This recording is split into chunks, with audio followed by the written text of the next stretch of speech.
अस्सलाम वालेकुम जिन जान पाकिस्तान जी। जिन जान पाकिस्तान जी, मैं क्योंकि तकरीबन 7-8 महीनों तो 9 महीनों तो तुहानूं दस रहा कि मेरी फिल्म है गुलाम मुस्तफा, जिसका नाम पहले एक और गाजी सी। वो हुण मैं इंशाल्लाह पहले मैं सोचा सी रिलीज करन दा, लेकिन हुण मैं नहीं कर सकिया। हुण मैं रमजान च इंशाल्लाह रिलीज कर रहे हैं, तो उम्मीद करना कि तुसी देखोगे तो लुत्फअंदोज होवोगे नबी पाक सल्लल्लाहु अलैहि वसल्लम दे। ऐसी दुनिया च कहानी नहीं, पहली कहानी और आखिरी ऐस तुसी फिल्म देखनी, फिर मैं तुसी कमेंट्स च दसना जिन जान पाकिस्तान जिंदाबाद, जिन जान पाकिस्तान दी अवाम जिंदाबाद। अस्सलामु अलैकुम। इमरान खान जिंदाबाद। वे गोली क्यों चलाई? औज़ बिल्लाहि मिनश शैतानिर रजीम, बिस्मिल्लाहिर रहमानिर रहीम। रब्बे ज़िदनी इल्म। अल्लाह ताला मेरे इल्म में इजाफा फरमा और मुझे सच बोलने की तौफीक दे। अस्सलाम वालेकुम जिन जान पाकिस्तान जी। वे गोली क्यों चलाई? जेडे तू आर्डर देते ने ना आसम मनीर, हुण तू वो दहशत गर्दी करवा रहे हैं। जिन जान पाकिस्तान जी, टारगेट किलिंग दहशत गर्दी जेडे मुफ्ती मुनीर शाकर साहब रहमतुल्लाह अलैह, अल्लाह ताला उन्होंने जन्नतुल फरदौस च आला मुकाम अता फरमावे। जिन जान पाकिस्तान जी 110% टारगेट किलिंग, कोई दहशत गर्दी नहीं। हुण इन्होंने दहशत गर्दी के नां दे जरनल साहब ने, क्योंकि जदों दे जरनल साहब आए ने दहशत गर्दी वापस आ गई। इन्होंने जो पाकिस्तान का हाल किया है ना, तुहाडे सामने मैं पहले कहना था कि टुकड़े होने लगे ने। कच क्वीन ग्रेटेस्ट पंजाब दी वजीर आजम बनना चाहती और एनू वो बनाना चाहता अपने इश्क दे विच। ते जिन जान जी होर कोई गल नहीं जेगी सवाए दे कि इस वेले सिर्फ ही कोई काम कर रहे हैं। वो काम की है कि ग्रेटेस्ट पंजाब बलोचिस्तान अलहदा, क्योंकि इस वेले अफगानिस्तान च पूरा जोर पाया है इंडिया ने, और अफगानिस्तान के जरिए हर चीज मिल रही है उन्हें BLA ने। तो जो कुछ हो रहा है सिर्फ और सिर्फ जी दहशत गर्दी टारगेट किलिंग हुण शुरू होएगी। देखना तुसी यदि लपेट च कौन कौन आता है, और सब है जरनल ए कहन दे उत्ते कच क्वीन दे जी बड़ी जालिम औरत है पाकिस्तान के टुकड़े कराने लगी ते वो करन लगा, क्योंकि वो ऐसे मिशन पे आया पाकिस्तान नूं बर्बाद करन दे चक्कर च जदों दा आया। देखो तुसी पाकिस्तान का की हाल होया। यह एजेंट है राह दा, यह कन्फर्म हो गया। जिन जान पाकिस्तान जी, राह दा एजेंट बाजवा भी या राह दा एजेंट सी, ऐसे करके उन्हें अभिनंदन नूं छड्डिया सी। जिन जान पाकिस्तान जी, अभिनंदन नूं छड्डण वाला कोई काम नहीं सी। असीं उहनूं कोथों चुक के लैके आए सन जिहड़ा असीं छड्डना सी। वो इत्थे की अंब लैण आया सी, बम मारन आया सी, मिसाइल। जंग शुरू हो गई सी। अगर अभिनंदन ना फड़िया जाए, वापस चले जाए तो काम शुरू सी, असीं भी अटैक करना सी, काम शुरू हो जाना। मगर इन्होंने की बुजदिली का मुजाहरा किया उस वेले बाजवा साहब ने, वो बगैरत मां दे बगैरत बच्चे ने, उन्हें अभिनंदन वापस किया यह कह के कि अगर असीं ना किया तो वो अटैक कर देंगे। कोई अटैक टूक नहीं सी इंडिया ने करना। सिर्फ की सी इन्होंने, क्योंकि सौदे किए इन्होंने मान लिया है जिहड़ा साडा रफड़ सी वो तो खत्म हो गया है।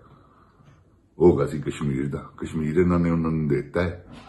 कश्मीर ते कोई गल हुंदी है हुण, सवाल ही पैदा नहीं हुंदा।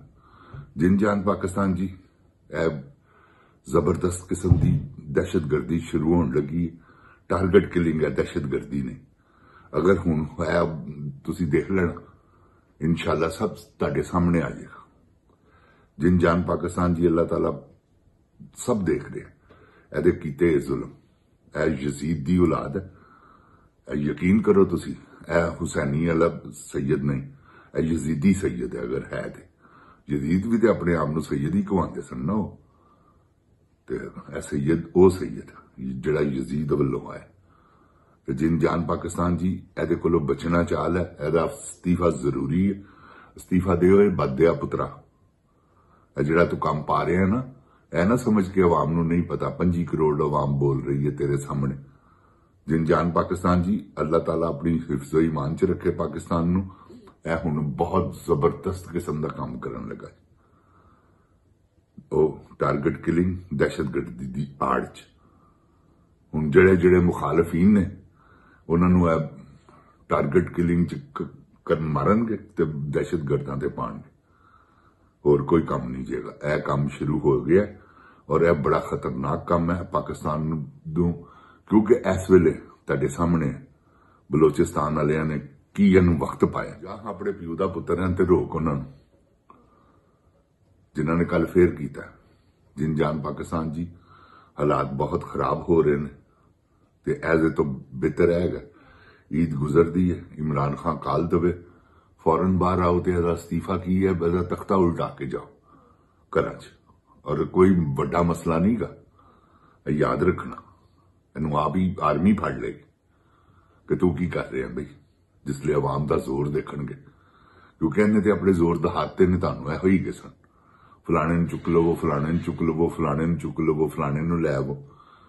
ਉਹ ਟਾਰਗੇਟ ਕਿਲਿੰਗਾਂ ਸ਼ੁਰੂ ਕੀ ਕਿ ਜੀ ਦਹਿਸ਼ਤਗਰਦੀ ਦੀ ਆੜ ਚ ਟਾਰਗੇਟ ਕਿਲਿੰਗ ਸ਼ੁਰੂ ਹੋ ਗਈ। ਜਿਨ ਜਾਨ ਪਾਕਿਸਤਾਨ ਜੀ, ਮੁਫਤੀ ਸਾਹਿਬ ਨੂੰ, ਜਿਹੜਾ ਮੁਫਤੀ ਮੁਨੀਰ ਸਾਹਿਬ ਨੂੰ ਇਹਨਾਂ ਨੇ ਸ਼ਹੀਦ ਕੀਤਾ। ਕਿਆ ਦੋ ਹੀ ਆਇਤਾਂ ਇਹਨੂੰ ਆਉਂਦੀਆਂ ਨੇ? ਹੋਰ ਕੁਰਾਨ ਪਾਕ ਦੀਆਂ ਆਇਤਾਂ ਭੁੱਲ ਗਿਆ ਕਿ ਇਨਸਾਨੀ ਕੀ ਹਕੂਕ ਨੇ? ਅੱਲਾਹ ਤਾਲਾ ਨੇ ਇਨਸਾਨ ਨੂੰ ਕਿੰਨੇ ਹਕੂਕ ਦਿੱਤੇ। ਇਹ ਦੋ ਆਇਤਾਂ ਪੜ੍ਹ ਕੇ ਤੇ ਲੋਕਾਂ ਨੂੰ ਮੁਤਮਈਨ ਕਰਨ ਟੁਰਿਆ ਬੱਦਾ ਪੁੱਤਰ। ਕੋਈ ਸ਼ਰਮ ਕਰ, ਬਗੈਰਤਾ, ਕੋਈ ਹਯਾ ਕਰ। ਇਹ ਖੱਚ ਕਵੀਨ ਦੇ ਕਹਿਣ ਤੇ ਕੀ ਕਰੇਗਾ ਦੱਸ ਹੈ ਮੈਨੂੰ।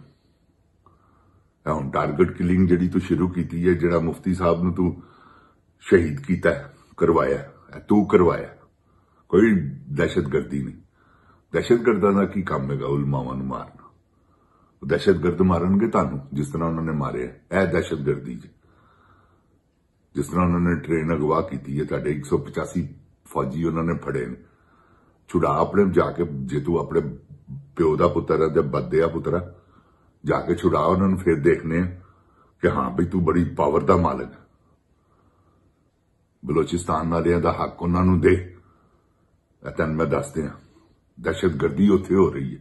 ਇਹ ਤੂੰ ਟਾਰਗੇਟ ਕਿਲਿੰਗ ਸ਼ੁਰੂ ਕਰ ਦਿੱਤੀ ਤੇ ਇਹ ਟਾਰਗੇਟ ਕਿਲਿੰਗ ਚੰਗਾ ਕੰਮ ਨਹੀਂ ਗਾ। ਇਹ ਜ਼ੇਨ ਚ ਰੱਖ ਬੱਦੇ ਪੁੱਤਰ, ਤੂੰ ਵੀ ਜ਼ੇਨ ਚ ਰੱਖ। ਨਹੀਂ ਖੱਚ ਕੋਈ ਨੇ ਇਹ ਸਭ ਕੁਝ ਜੋ ਕਰਵਾ ਰਹੀ ਹੈ ਤੂੰ ਕਰਵਾ ਰਹੀ ਹੈ। ਇਹ ਤੇਰੀ ਪਲਾਨਿੰਗ ਹੈ ਸਾਰੀ। ਗ੍ਰੇਟੈਸਟ ਪੰਜਾਬ ਦੀ ਤੈਨੂੰ ਵਜ਼ੀਰ ਆਜ਼ਮ ਬਣਾ ਦੇਵੇ ਉਹ। ਵਾਹ ਬਗੈਰਤ ਔਰਤ। ਖੱਚ ਪਾਕਿਸਤਾਨ ਅਲੱਗਾ ਟੁਕੜੇ ਕਰਵਾਉਣਾ ਚਾਹਨੀ ਹੈ ਤੇ ਆਪ ਵਜ਼ੀਰ ਆਜ਼ਮ ਦੇ ਮਜ਼ੇ ਲੈਣਾ ਚਾਹਨੀ। ਅੱਗੇ ਘੱਟ ਮਜ਼ੇ ਲੈ ਰਹੀ ਹੈ ਤੂੰ। ਇਹੋ ਹੀ ਮਜ਼ੇ ਲੈ ਤੇਰੇ ਜਿਹੜੇ ਤੇਰੇ ਮਿਸ਼ਨ ਨੇ, ਪਹਿਲੇ ਕੈਪਟਨ ਦੇ ਹੁਣ ਜਨਰਲ। ਇਹ ਤੇਰਾ ਮਿਸ਼ਨ ਹੈ। ਫਸਾ ਲਿਆ ਨਾ ਤੂੰ। ਹੁਣ ਜੋ ਕਹਿ ਰਹੀ ਹੈ ਉਹ ਹੀ ਕਰ ਰਿਹਾ ਵਾ, ਲਕੀਰ ਦਾ ਫਕੀਰ ਬਣ ਕੇ ਤੇਰੇ ਵਾਸਤੇ। ਤੇ ਤੇਰੇ ਵਾਸਤੇ ਤੇ ਉਹ ਦੁੱਧ ਦੀ ਨਹਿਰ ਕੱਢ ਦੇਗਾ। ਜਿੱਡਾ ਉਹ ਵੈਸ਼ੀ ਪਾਗਲ ਹੋਇਆ ਹੈ, ਉਹਦੇ ਦਿਮਾਗ 'ਚ ਸਵਾਰ ਹਰ ਵੇਲੇ ਕਿ ਤੂੰ ਹਰ ਵੇਲੇ ਉਹਦੇ ਕੋਲ ਹੀ ਰਵੇਂ। ਜਿਨ ਜਾਨ ਪਾਕਿਸਤਾਨ ਜੀ, ਪਾਕਿਸਤਾਨ ਨੂੰ ਬਚਾਓ। ਤੁਹਾਨੂੰ ਮੈਂ ਹਕੀਕਤ ਕਹਿ ਰਿਹਾ, ਬੜੀ ਜ਼ਬਰਦਸਤ ਕਿਸਮ ਦੀ ਇਹ ਟਾਰਗੇਟ ਕਿਲਿੰਗ ਕਰਵਾਉਣ ਲੱਗਾ, ਜਿਹਦੇ 'ਚ ਪਾਕਿਸਤਾਨ ਬਹੁਤ ਦੂਰ ਚਲਾ ਜਾਏਗਾ। ਯਕੀਨ ਕਰੋ, ਮੈਂ ਤੁਹਾਨੂੰ ਗਲਤ ਬਿਆਨੀ ਨਹੀਂ ਕਰ ਰਿਹਾ। ਦਹਿਸ਼ਤਗਰਦਾਂ ਨੂੰ ਤੇ ਇਹ ਦਹਿਸ਼ਤਗਰਦੀ ਇਹਨੇ ਆਪ ਲਿਆਂਦੀ।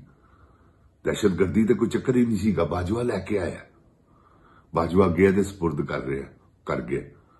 3 ਸਾਲਾਂ 'ਚ ਤੁਸੀਂ ਦੇਖੋ ਨਾ ਕੀ ਹੋਇਆ। ਇਹਦਾ ਜਦੋਂ ਦੀ ਆਇਆ 2.5 ਸਾਲਾਂ 'ਚ ਜਦੋਂ ਦਾ ਵੀ ਆਇਆ, ਇਹਨੇ ਦੇਖੋ ਕੀ ਹਾਲ ਕਰ ਦਿੱਤਾ। ਪਾਕਿਸਤਾਨ ਨੂੰ 100 ਸਾਲ ਪਿੱਛੇ ਸੁੱਟ ਦਿੱਤਾ। ਜਿਨ ਜਾਨ ਪਾਕਿਸਤਾਨ ਜੀ, ਮਈਸ਼ਤ ਬਰਬਾਦ, ਪਾਕਿਸਤਾਨੀ ਸਕੂਨ ਚੈਨ ਬਰਬਾਦ ਪਾਕਿਸਤਾਨੀਆਂ ਦਾ। ਮਹਿੰਗਾਈ ਅਖੀਰ ਤੇ, ਖਜ਼ਾਨੇ 'ਚ ਪੈਸਾ ਕੋਈ ਨਹੀਂ। ਰੋਜ਼ ਇੰਨਾ ਪੈਸਾ ਲੈ ਰਿਹਾ ਵਾ ਉਹ ਛੋਟਾ ਟੀਂਡਾ। ਇਹਨੂੰ ਵੀ ਦੇ ਰਿਹਾ, ਆਪ ਵੀ ਖਾ ਰਿਹਾ। ਇਹ ਖਾਣ ਦਾ ਪ੍ਰੋਗਰਾਮ ਹੈ ਇਹਨਾਂ ਦਾ, ਕਿਉਂਕਿ ਇਹਨਾਂ ਨੂੰ ਪਤਾ ਹੈ ਕਿ ਹੁਣ ਜੋ ਲੁੱਟ ਸਕਨੇ ਅਸੀਂ ਲੁੱਟ ਲਈਏ ਤੇ ਨੱਸ ਜਾਈਏ। ਉਹ ਜਿਹੜੀ ਖਚ ਕੁਈਨ ਹੈ ਨਾ, ਉਹਨੂੰ ਵੀ ਇਸ ਗੱਲ ਦਾ ਪਤਾ ਹੈ ਕਿ ਜੇ ਅਗਰ ਜ਼ਰਾ ਕੁ ਵੀ, ਕਿਉਂਕਿ ਹੁਣ ਆਖਰੀ ਹੱਲਾ ਹੈ ਇਹਨਾਂ ਦਾ, ਇਹ ਟਾਰਗੇਟ ਕਿਲਿੰਗ ਵਾਲਾ। ਉਸ ਤੋਂ ਬਾਅਦ ਇਹਨਾਂ ਨੇ ਦੇਖ ਲਿਆ ਹੋਇਆ ਕਿ ਪਾਕਿਸਤਾਨ 'ਚ ਸਾਡੀ ਕਿੰਨੀ ਇੱਜ਼ਤ ਰਹਿ ਗਈ। ਜਰਨੈਲਾਂ ਦੀ ਇਹਨਾਂ ਨੇ ਫੌਜ ਨੂੰ ਵੀ ਬਦਨਾਮ ਕੀਤਾ। ਕਾਹਦੇ ਲਈ? ਇਸ ਕਰਕੇ ਕਿ ਸਾਡੇ ਕੱਲਿਆਂ ਤੇ ਹਰਫ ਨਾ ਆਵੇ।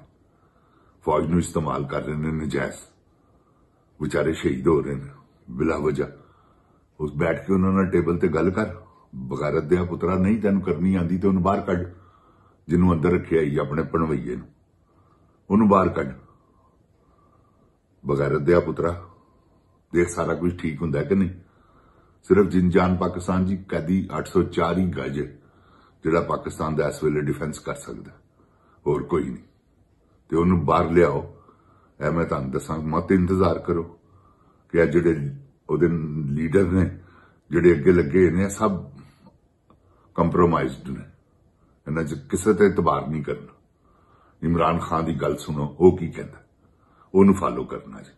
ਜਿੰਜਾਨ ਪਾਕਿਸਤਾਨ ਜੀ, ਅੱਲਾਹ ਤਾਲਾ ਪਾਕਿਸਤਾਨ ਨੂੰ ਆਪਣੀ ਹਿਫਜ਼ੋ ਈਮਾਨ 'ਚ ਰੱਖੇ ਤੇ ਇਸ ਟਾਰਗੇਟ ਕਿਲਿੰਗ ਦਾ ਜਿਹੜਾ ਇਹਦਾ ਪ੍ਰੋਗਰਾਮ ਹੈ, ਅੱਲਾਹ ਇਹਨੂੰ ਨਸਤੋ ਨਬੂਦ ਕਰੇ ਤੇ ਇਨਸ਼ਾਅੱਲਾ ਅੱਲਾਹ ਤਾਲਾ ਪਾਕਿस्तान की हिफाजत फरमाएगा। रमजान का महीना, जिनजान पाकिस्तान जिंदाबाद, जिनजान पाकिस्तान की अवाम जिंदाबाद। अस्सलामुअलैकुम। जनरल बाज आ जा, बदया पुत्रा, अगे तू अब तेरे आर्डर नाल गोली चली है, तू आर्मी दी, SSG के कमांडर ने फना कर दिता। 26 नवंबर वाला वाकया तेरे ते पैना इंशाअल्लाह। जिनजान पाकिस्तान जिंदाबाद, इमरान खान जिंदाबाद। अस्सलामुअलैकुम। जिनजान वो और बेचारा करता, पर्ची जेब से निकाली, खाली पेपर, ये सबूत है। पर किसको बेवकूफ बना रहे हो? तो जो गैर मुल्की ताकतें होती है वो सबूत लिख के देती है। अजीब बात है भाई। अच्छा।